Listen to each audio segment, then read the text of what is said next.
बिस्मिल्लाहिर्रहमानिर्रहीम। अस्सलाम वालेकुम।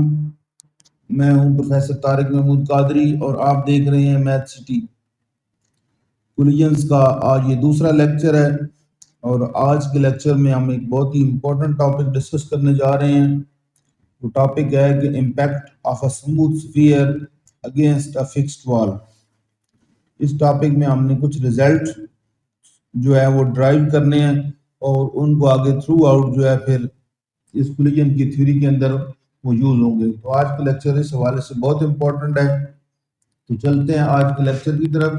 पहले कि हम इस टॉपिक को ऊपर स्टार्ट करें, एक छोटा सा कॉन्सेप्ट है कि किसी भी वेक्टर को हम उसके रेक्टेंगुलर कंपोनेंट में कैसे रिजॉल्व करते हैं वो देखते हैं, ताकि फिर इस टॉपिक को समझने में आसानी हो। तो मेरे पास यहाँ पे ये एक्स एक्सिस और वाई एक्सिस यानी रेक्टेंगुलर कोऑर्डिनेट है। तो फर्ज करें कि मैं एक वेक्टर लेता हूँ। फर्ज करें कि ये मेरे पास जो वेक्टर है इसको मैं कहता हूँ कि ये एक ए वेक्टर है, ठीक है जी। और ये इसके साथ जो एंगल है वो फर्ज करते हैं कि ये थीटा एंगल बना रहा है एक्स एक्सिस के साथ। अब इसके दो कंपोनेंट्स होंगे जो एक दूसरे के साथ परपेंडिकुलर होंगे, जिनको हम रेक्टेंगुलर कंपोनेंट्स कहते हैं। ये वाला जो कंपोनेंट है जो अलॉन्ग एक्स एक्सिस है ये एक्स कंपोनेंट कहलाएगा। और फर्ज करेंगे इसको मैं कहता हूँ ए एक्स के रिप्रेजेंट कर लेता हूँ। और जो दूसरा कंपोनेंट है इसका ये अलॉन्ग वाई एक्सिस है यानी पैरेलल टू वाई एक्सिस है, इसको मैं कहूँगा ए वाई। अब मुझे कैलकुलेट करने हैं कि ए एक्स और ए वाई क्या है। अब इन टर्म्स ऑफ मैग्नीट्यूड देखा जाए लेंथ, तो ये ए वेक्टर है, तो ये जो यहाँ से लेके यहाँ तक ये बनती है ये इसकी मैग्नीट्यूड बनेगी यानी ये ए बनेगा। तो ये एक राइट एंगल ट्राइंगल है जिसमें इस साइड की लेंथ जो है ये हाइपोटेन्यूज है और इसकी साइड की लेंथ ए है। ये बेस है जो एंगल के साथ है, इसकी जो लेंथ है वो ए एक्स है। और ये जो है उसका परपेंडिकुलर है जिसकी जो लेंथ है वो ए वाई है। अब अगर ट्रिग्नोमेट्रिक रेशियोज को यहाँ पे अप्लाई करें तो इस राइट एंगल ट्राइंगल में अगर मैं cos थीटा कैलकुलेट करूं, cos थीटा होता है बेस ओवर हाइपोटेन्यूज। बेस मेरे पास ए एक्स है और जो हाइपोटेन्यूज है वो ए है, तो यहाँ से मेरे पास आ जाएगा ए एक्स ओवर ए। तो यहाँ से मुझे एक्चुअली ए की वैल्यू चाहिए, तो ए यहाँ सॉरी ए एक्स की वैल्यू चाहिए मुझे, तो यहाँ ए एक्स मेरे पास आ जाएगा ए cos थीटा। इसी तरह अगर इस पे मैं अप्लाई करूं साइन, तो यहाँ पे मेरे पास आ जाएगा sine theta is equal to perpendicular over hypotenuse. Perpendicular यहाँ पे ए वाई है, हाइपोटेन्यूज यहाँ से ए है, तो मेरे पास आ जाएगा A Y is equal to A sine theta. तो ये इसका एक्स कंपोनेंट आ गया और ये इसका वाई कंपोनेंट आ गया।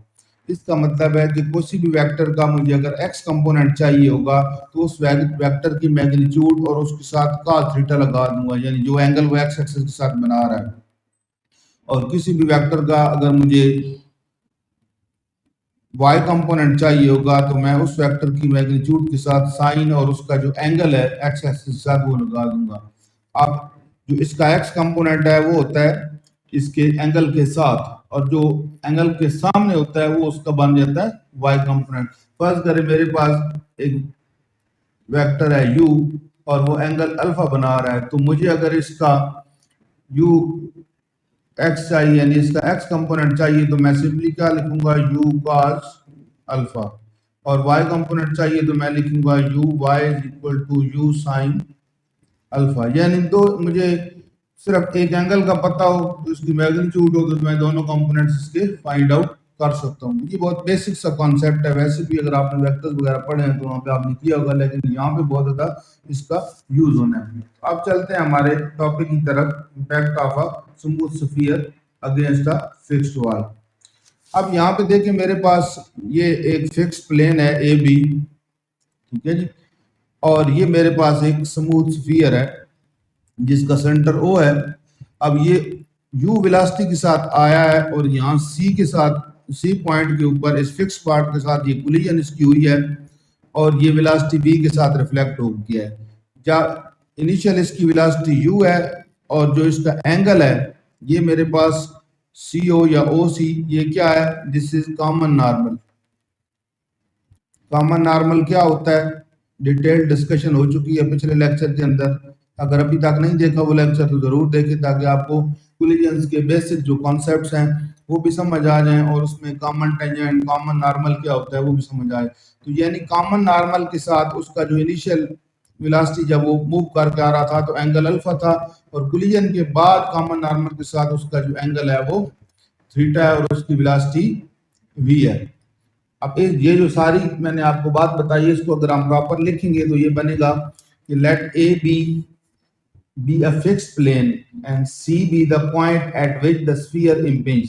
सी पॉइंट के ऊपर जो है वो यहाँ पे आके स्फीयर जो है वो उसने इसके साथ फिक्स प्लेन के साथ कोलिजन की है। Let O be the centre of the sphere so that CO is the common normal. ये मैंने आपको बता दिया है कि CO क्या है, यहाँ पे कॉमन नॉर्मल है। Let u and v be the velocities of the sphere before and after impact. u जो है वो बिफोर इम्पैक्ट है, यानी इसकी क्या लेंगे, इनिशियल वेलोसिटी है,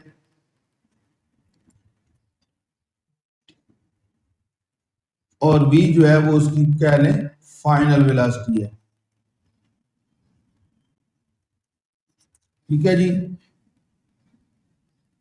u and v be the velocities of the sphere before and after impact inclined at angle alpha and theta respectively to the normal।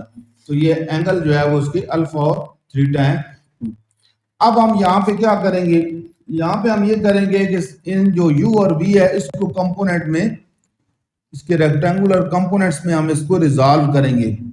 अब सबसे पहले अगर u की बात करें तो ये आपका u वेक्टर है, यानी अब पहले हमने उधर बनाया था ऐसे, अब उधर के बजाय ये इसकी डायरेक्शन ये होगी, ये इसको रिजॉल्व करेंगे तो इसके कंपोनेंट्स बनेंगे ऐसे। हमेशा जो रेक्टेंगुलर कंपोनेंट्स होते हैं उनको अगर हेड टू टेल रूल आप ऐड करें तो वो ओरिजिनली वेक्टर बनता है, यानी इनकी डायरेक्शंस इंपॉर्टेंट होती हैं। और यहाँ पे आपके पास जो एंगल है वो यहाँ पे बन रहा है अल्फा, ये। अब इसको मैं यहाँ रिजॉल्व करने लगा हूँ कंपोनेंट्स के अंदर, तो ये मेरे पास एक कंपोनेंट बनेगा इसका, और दूसरा कंपोनेंट यहाँ पे मेरे पास ये बनेगा। अब ये देखें, जो एंगल के सामने होता है वो हमेशा परपेंडिकुलर कंपोनेंट होता है, यानी अगर इसको मैं कहूँ तो ये मेरे पास u y है, और यहाँ पे जो मेरे पास है वो u x है।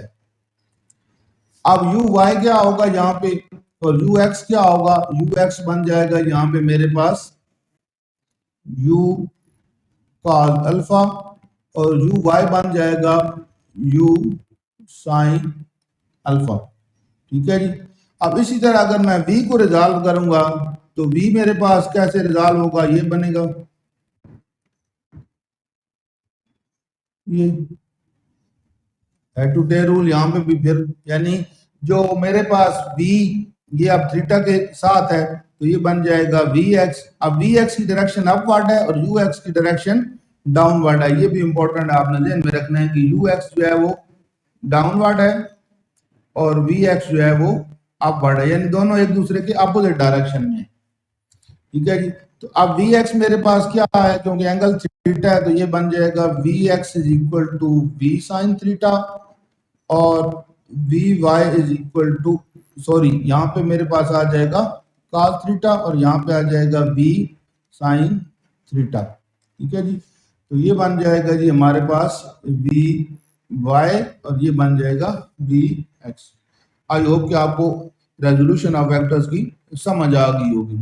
अब ये क्यों किए हैं कि ये हमें चाहिए होंगे। ठीक है जी।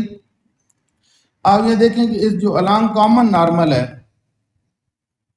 इसके अलोंग हमने क्या करना है, न्यूटन्स लॉ अप्लाई करना है, Newton's experimental law. Newton's experimental law क्या था हमारे पास, वो था v1 minus v2 is equal to minus e time u1 minus u2। ये हमने पिछले लेक्चर में डिटेल से डिस्कस किया है। ये क्या है, ये इनिशियल वेलोसिटी है एक उसकी, एक ऑब्जेक्ट की, और ये दूसरे ऑब्जेक्ट की। ये फाइनल वेलोसिटी है एक ऑब्जेक्ट की और ये दूसरे ऑब्जेक्ट की। दो ऑब्जेक्ट अगर मूव कर रहे हैं और आपस में कोलिजन हो रही है तो फिर ये सारी सूरत हाल बनती है। अब देखिए यहाँ पे एक जो है वो तो फिक्स प्लेन है, उसकी तो कोई नहीं है, तो वो क्या होगी, एक चीज यहाँ पे इनमें से हमारे पास बिफोर और आफ्टर दोनों में जीरो हो जाएगी। यानी अगर आप इसको सेकंड वाला लेते हैं तो ये भी जीरो हो जाएगा और यहाँ पे भी जीरो हो जाएगा। दूसरा ये है कि हम इसके अलांग ले रहे हैं तो हमने इसके अलांग वेलोसिटीज को देखना है। तो इसके अलांग वेलोसिटीज हमारे पास क्या है, यू एक्स और वी एक्स है। अब यू एक्स को अगर आप पॉजिटिव लेते हैं तो वी एक्स को आपको नेगेटिव लेना पड़ेगा क्योंकि अपोजिट डायरेक्शन में है, और अगर वी एक्स पॉजिटिव डायरेक्शन लेते हैं तो यू एक्स को आपको नेगेटिव लेना पड़ेगा। तो ये दूसरी इंपॉर्टेंट चीज है। दूसरा ये है कि यहाँ पे यू वाई और वी वाई एक दूसरे को यहाँ पे क्या कर रहे हैं, कैंसिल आउट कर रहे हैं। ये यू एक्स और यू वाई और वी वाई आपस में यहाँ से बैलेंस कर रहे हैं एक दूसरे को, तो ये इक्वल होंगे। यानी यहाँ से दूसरी चीज हमारे पास आ जाएगी, u sine alpha is equal to v sine theta. तो ये भी एक इक्वेशन हमारे पास यहाँ बनेगी जिसको हम यूज करेंगे आगे आर्टिकल के अंदर। आप देखते हैं कि क्या बनता है।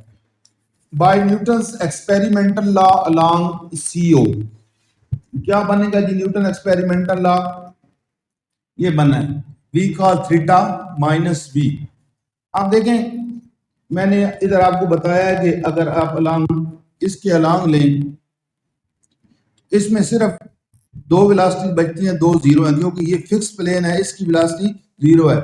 यानी इसमें अगर मैं यहाँ पे पुट करूं इसमें वैल्यूज तो मेरे पास v1 जो है जो फाइनल वेलोसिटी है वो बनेगी vx माइनस v2 तो जीरो है क्योंकि फिक्स प्लेन है, माइनस e टाइम u1 जो है वो है ux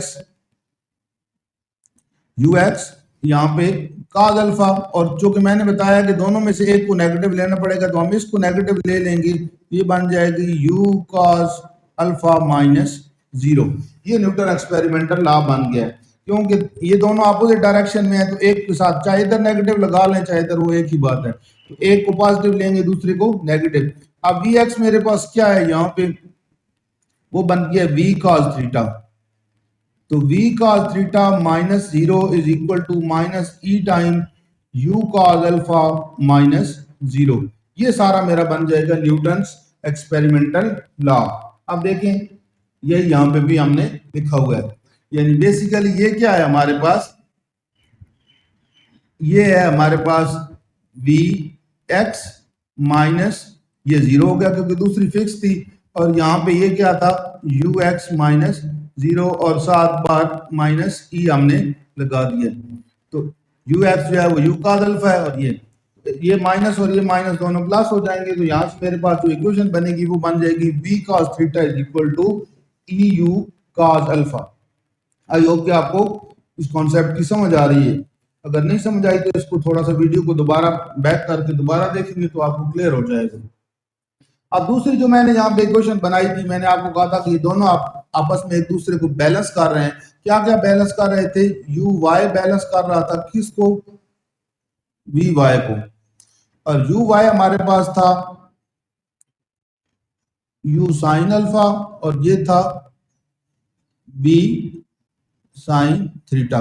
तो नेक्स्ट हमारे पास ये होगा कि by resolving velocities before and after collision we have v sin theta is equal to u sin alpha. ये दोनों आपस में जो उनके परपेंडिकुलर कंपोनेंट्स थे वेलोसिटीज के वो एक दूसरे को बैलेंस कर रहे थे, तो इसलिए हमने क्योंकि यहाँ मैग्नीट्यूड्स ले रहे हैं दोनों की तो हमने ये लिख दिए। अच्छा अब ये दो मेरे पास इक्वेशंस बन गई हैं। अब मुझे इस पूरे आर्टिकल में करना क्या है, पहले ये आपको पता होना चाहिए। तो मुझे दो चीजें फाइंड करनी है, एक है मेरे पास v वेलोसिटी आफ्टर कोलिजन और दूसरा उसकी डायरेक्शन आफ्टर कोलिजन, यानी दो चीजें मुझे फाइंड करनी है v और थीटा। ये सारा इस पूरी डिस्कशन को मैं इसलिए कर रहा हूं कि मुझे आफ्टर कोलिजन वेलोसिटीज और उसकी डायरेक्शन चाहिए स्फीयर की, तो ये करने की। अब बहुत आसान है, मुझे v चाहिए, यहाँ से v फाइंड करना है, तो ये v cos थीटा है, v sin थीटा है, स्क्वायर लेके ऐड करूंगा, v स्क्वायर कॉमन लूंगा तो अंदर sin square plus cos square बन जाएगा, दैट इज 1।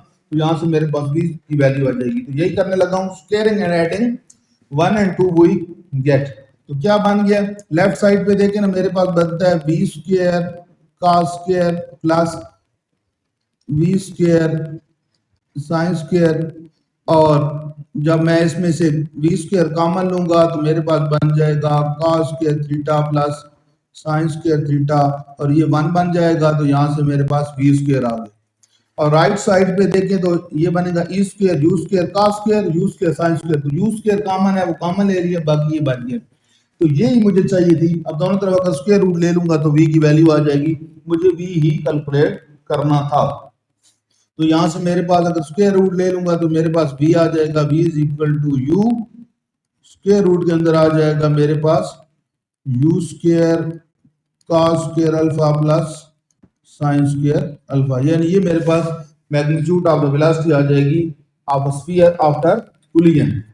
तो एक चीज मैंने फाइंड कर लिया है, equation 3 gives the magnitude of velocity of the sphere after impact. अब दूसरी चीज मुझे फाइंड करनी है थीटा, तो बहुत सिंपल है, इन दोनों इक्वेशंस को अगर मैं डिवाइड करवा दूं, v sin theta divide by v cos theta करूंगा तो v से कैंसिल हो जाएगा, sin ओवर cos मेरे पास क्या बन जाएगा, चलिए मैं यहाँ पे एक दफा लिख के कर देता हूँ आपको, ये ऊपर v sin theta divided by v cos theta which is equal to u sin alpha divided by eu cos alpha.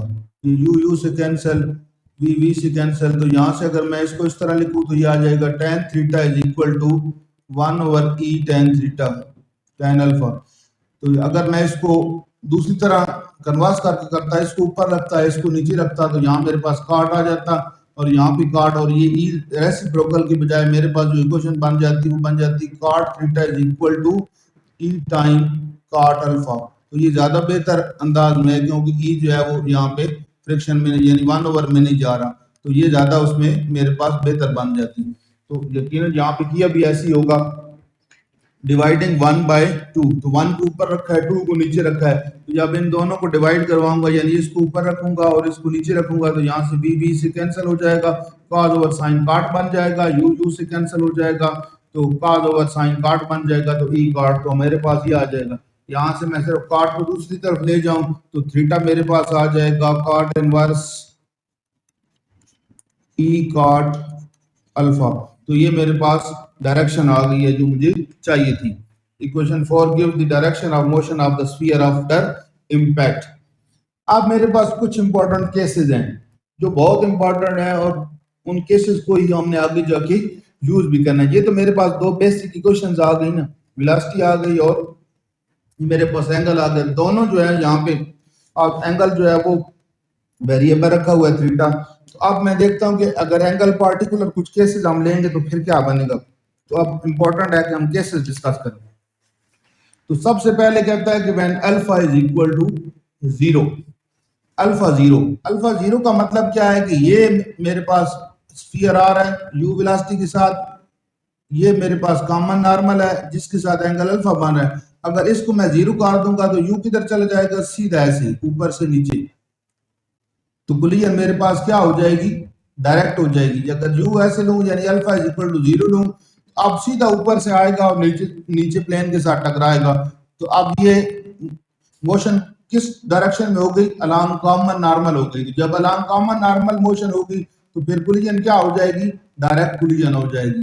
तो यहाँ पे पहला केस है कि अगर कोलिजन डायरेक्ट हो यानी एंगल जो है मेरे पास अल्फा जो है वो 0 हो, उस सूरत हाल में क्या होगा। अब अगर कोलिजन डायरेक्ट होगी तो इस इक्वेशन को अगर आप देखें यहाँ पे 4 को अल्फा मैं 0 कर दूं, ठीक है जी, अल्फा 0 कर दूं तो ये मेरे पास cot 0 क्या बनता है, cot 0 बन जाएगा अनडिफाइंड। और अगर थीटा निकालना हो तो cot इनवर्स अनडिफाइंड, तो क्या हो जाएगा, 0 हो जाएगा। यानी जब अल्फा 0 होगा तो थीटा भी 0 होगा, यानी सीधा आएगा कोलाइड होके उसी डायरेक्शन में सीधा वापस चला जाएगा। तो दूसरे लफ्जों में ये कह रहे हैं कि जब सीधा ऊपर से नीचे आएगा, ठीक है जी, तो कोलाइड होके सीधा ही वापस चला जाएगा, जिस डायरेक्शन से आएगा उसी से ही वापस चला जाएगा। अब दूसरा, अगर अल्फा 0 हो तो यहाँ पे अगर मैं जीरो लगा दूं तो कॉस जीरो पे 1 होता है और साइन जीरो पे 0 होता है। ये 0 हो जाएगा, ये 1 हो जाएगा, तो मेरे पास बन जाएगा, यहाँ पे मैं लिखने लगा हूँ v square is equal to you square e square, दोनों तरफ स्क्वायर रूट लूंगा तो v is equal to e u. तो क्या हो रहा है कि अगर u वेलोसिटी के साथ कोई ऑब्जेक्ट सीधा टकराएगा, डायरेक्ट कोलिजन होगी, तो कोलिजन के बाद जब वो वापस जाएगा ऊपर तो उस वक्त उसकी वेलोसिटी ई यू हो जाएगी, यानी एक ई साथ ऐड हो जाएगा। जितनी दफा वो जमीन के साथ या किसी भी प्लेन के साथ सीधा टकराएगा तो जब वो वापस आएगा तो वेलोसिटी में कितना चेंज आएगा कि ई साथ मल्टीप्लाई हो जाएगा। दिस इज वेरी इंपॉर्टेंट और ये अगले आने वाले हर प्रॉब्लम में ऑलमोस्ट यूज होगा। तो ये इंपॉर्टेंट है कि वेलोसिटी में कितना चेंज आएगा डायरेक्ट कोलिजन में, कि इनिशियल वेलोसिटी मल्टीप्लाई हो जाएगी ई के साथ। तो बाय 4 वो अभी हमने कैलकुलेट किया है, थीटा हमारे पास 0 आया और बाय 3 बी जो आ गया वो ई यू आ गया। अगर इसको मैं वर्डिंग में लिखूंगा तो मैं कहूंगा thus if a sphere impinges directly on a smooth fixed plane with velocity u it rebounds in this reverse direction। क्या होगा, टकराने के बाद रिवर्स डायरेक्शन में, उसी डायरेक्शन में वापस आएगा, रिवर्स होके विद वेलोसिटी ई यू। तो वेलोसिटी में कितना चेंज आएगा, u थी पहले अब ई यू हो गई, यानी अगर 5 थी तो अब 5 ई हो जाएगी, अगर 10 थी तो अब 10 ई हो जाएगी। ठीक है जी, ई की जो वैल्यू होगी वो सरफेस के हिसाब से डिफरेंट होगी। ठीक है जी, अगर दोनों ऑब्जेक्ट स्मूथ उसमें इलास्टिक, अगर कोलिजन इलास्टिक होगी तो फिर और होगी, इन इलास्टिक होगी तो फिर और होगी, तो ये यू की वैल्यू तो चेंज होती जाएगी। तो ये इंपॉर्टेंट केस है कि जब भी कोई ऑब्जेक्ट कोलाइड करेगा किसी फिक्स प्लेन के साथ, डायरेक्ट कोलिजन होगी तो वेलोसिटी जो उसकी के साथ ई ऐड हो जाएगा, यानी साथ ई और मल्टीप्लाई हो जाएगा उसकी वेलोसिटी के साथ, और डायरेक्शन उसकी वही रहेगी। ठीक है, जिस डायरेक्शन में अगर अल्फा 0 है तो थीटा भी 0 ही होगा।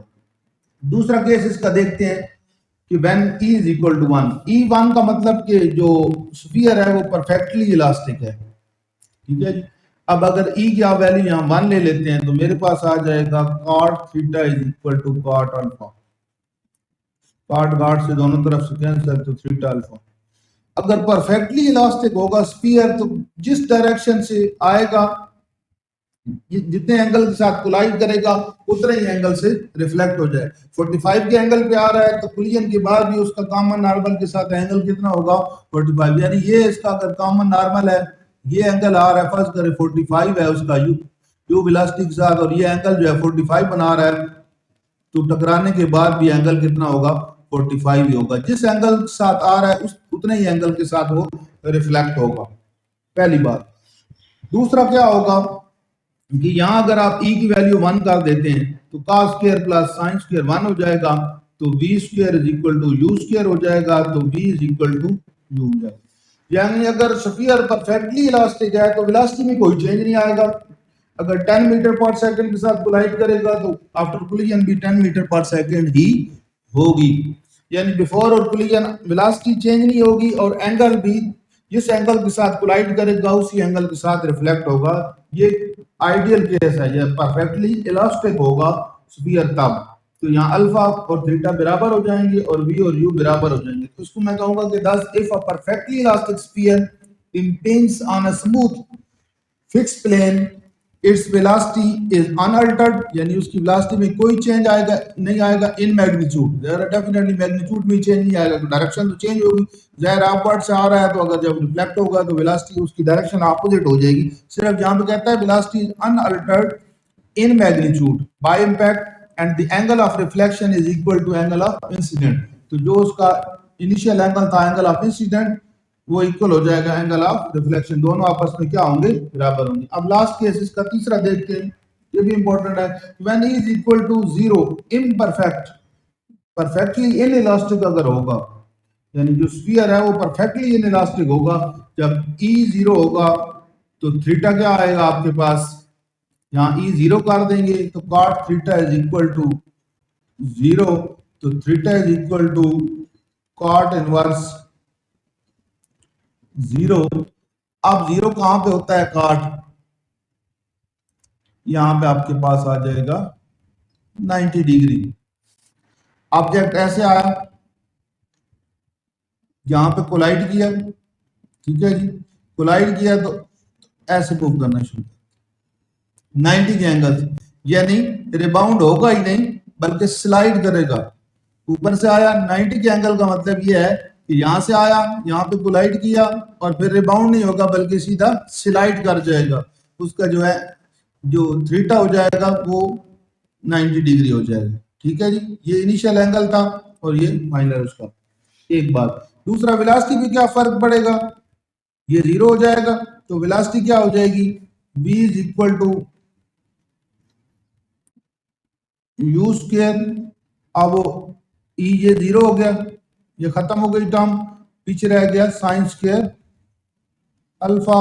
तो यहां से v is equal to u sine alpha हो जाएगी, यानी उसकी जो वेलोसिटी हो जाएगी वो किसके बराबर हो जाएगी, वर्टिकल इनिशियल वेलोसिटी के वर्टिकल कंपोनेंट के बराबर हो जाएगी। यानी ये बेसिकली क्या है मेरे पास, you Y.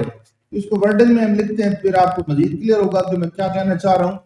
Thus, if a perfectly elastic sphere impinges on a smooth plane, it does not rebound, but simply slides along the plane. तो क्या होगा, प्लेन के along स्लाइड करेगा, its velocity parallel to the plane remain unchanged. यानी जो उसकी velocity है वो पैरेलल टू प्लेन हो जाएगी। ये u sin अल्फा क्या है, बेसिकली ये इसके पैरेलल जो वेलोसिटी है, यानी जो पहले इधर थी ना, हमने शुरू वाले फिगर में बनाई थी, वो यहाँ वो वेलोसिटी उसकी अनचेंज रहेगी। तो ये तीन इंपॉर्टेंट केसेस थे।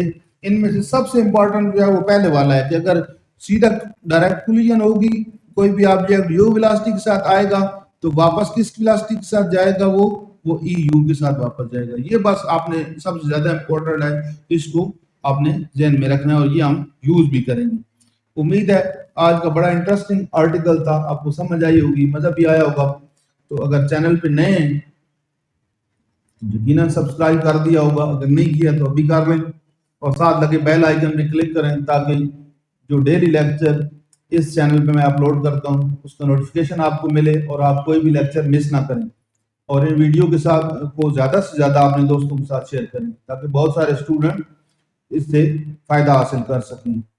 तो उम्मीद है आपको आज के लेक्चर की समझ आई होगी, अगर नहीं समझ आई तो इसको थोड़ा सा रिवर्स करके दोबारा देखें, बार बार देखें। जो बेसिक कॉन्सेप्ट्स हैं रेजोल्यूशन ऑफ वेक्टर्स के, एंगल के, ये आपके अगर क्लियर होंगे तो फिर आपको बड़ी आसानी से चीज़ समझ आ जाएगी। तो आज के लेक्चर में इतना ही, मिलते हैं नेक्स्ट लेक्चर में। अल्लाह हाफिज़।